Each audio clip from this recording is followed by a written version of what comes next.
Мына туугандар тешкери катуу болуп атат десе ишенбейсиңер бана. Көрдүңөрбү?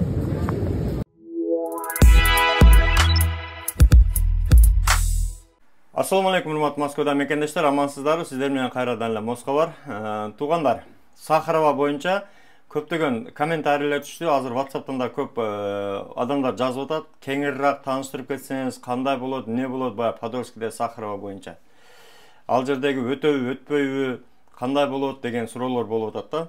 Негизи бул Подольскийдеги, Подольск шаарындагы, Подмосковдагы официальный МФЦнын, официальный миграционный центрдин өкүлчүлүгү ал жерде дагы кадимкидей эле ошол Сахаровадагыдай эле жер.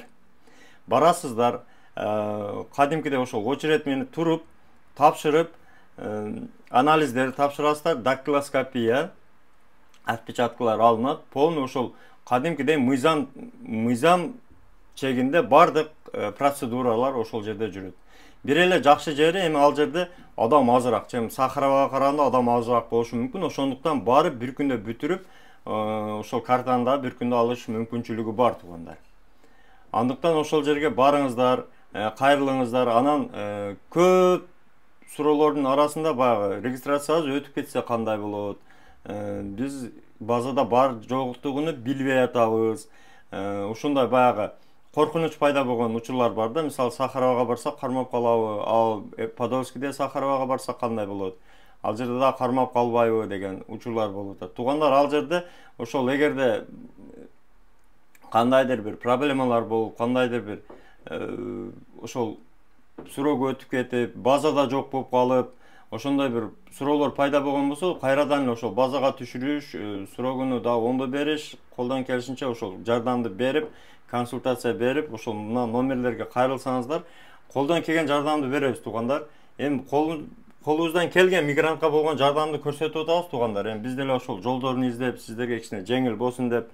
Анан ушул видеонучу сиздерден сураныч көп жактарга таркатып коюңуздар, себеби Сахаровага коркуп барбай жүргөндөр өтө көп.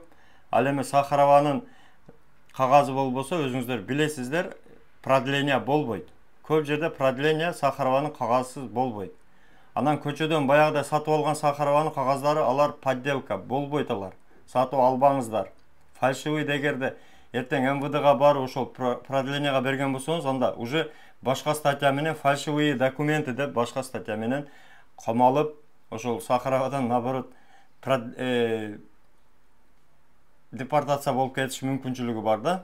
Ошондуктан өтө этият болуңуздар. Колдон келсе андай кагаздарды сатып албаңыздар. Официальный кагаздарды эч жерден сатып алган болбойт. Регистрация маселесине айрыкча акыркы күндөрү мындай базадан чыкты, чыкпады деген суроолор көп болуп атат. Базанын өзү кече сиздерге айтып кеттим. Негизи база жаңыланып атат. Обновление болуп атат, жаңы база болуп атат. Ошондуктан азыр жаңы база, эски база болуп баягыдай биринен бирине которгондо дагы кээ бир базадагы адамдардын данныйлары көрүнбөй калып атат. Андыктан аны туура эле түшүнүп турсаңыздар болот. Мына 10-15 күндө толугу менен жаңы база ишке кирет деп жаңылыктардан айтып атат. Эми ошол кирген болсо, анан толугу менен жаңы базадан гана текшере турган болот. Эски базанын кээ бир жерлерде иштебей атат. Андыктан ошону дагы эске алыңыздар туугандар.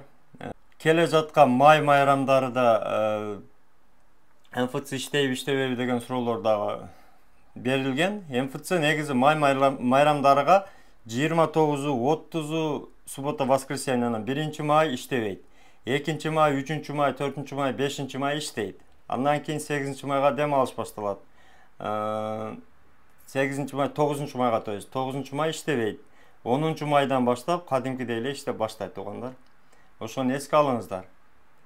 Бөтөн жерде өзүңүздөргө сак болуңуздар, документке так болуңуздар, аман болуңуздар туугандар. Чегара маселеси боюнча Мухиддин Таксырга кайрыла бересиздер. Бес посредник өзү алып барат.